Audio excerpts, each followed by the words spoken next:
In statistics, standard error measures how far a sample mean is likely to be from the true population mean.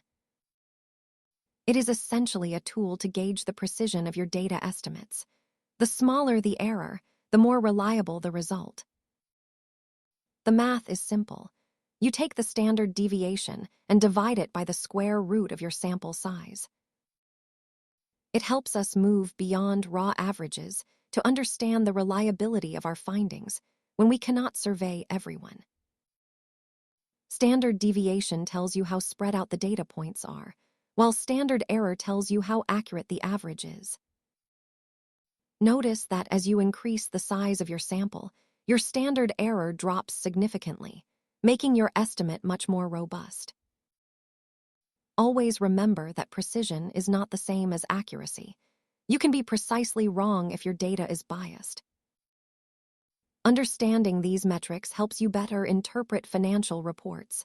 Subscribe for more basics, educational content, not financial advice.